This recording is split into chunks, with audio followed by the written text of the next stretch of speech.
গাজার বেশ কিছু জায়গা মানচিত্র থেকে মুছে দিয়েও ক্ষান্ত হয়নি ইসরায়েল, বরং এবার তারা মহান আল্লাহ তাআলার ইবাদতের আহ্বান অর্থাৎ আজানকে নিষিদ্ধ করে দিয়েছে। রবিবার 1 ডিসেম্বর ইসরায়েলের নিরাপত্তা মন্ত্রী ইতমার বেন গভির মসজিদের মাইকে আজান নিষিদ্ধ ঘোষণা করেছে। বিষয়টি কার্যকর করতে পুলিশকে নির্দেশনাও দেওয়া হয়েছে। তার মতে, মসজিদ থেকে আওয়াজ বন্ধ করতে পেরে সে গর্বিত। তার এই গর্বের কথা সামাজিক যোগাযোগ মাধ্যম এক্সের এক পোস্টে সে প্রকাশ করে। যে মসজিদে স্পিকার ব্যবহার করতে দেখা যাবে, সেটিতে ইসরায়েলি পুলিশকে প্রবেশ করে তা জব্দ করার নির্দেশনা দিয়েছে ইতমার বেন গভির। তবুও কোনো মসজিদের মাইকে আজান দেওয়া হলে উচ্চমাত্রার জরিমানা নেওয়া হবে বলে জানানো হয়েছে। মুসলিম সমাজ তার এই সিদ্ধান্তকে তীব্র নিন্দা জানিয়েছে।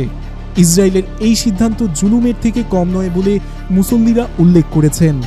মহান আল্লাহ তাআলার প্রতি ইবাদতের আহ্বানে বাধা দেওয়ার বিষয়টি গুরুতর অন্যায় হিসেবে দেখছে মুসলিম বিশ্ব। হাদিসটা আলের নেতা আহমেদ তিবিও এই নিষেধাজ্ঞার কঠোর নিন্দা জানিয়েছেন। তিনি বলেছেন, বেন গভির ঘৃণা ও আরবদের নিপীড়নের ওপর তার ঘাঁটি তৈরি করেছেন।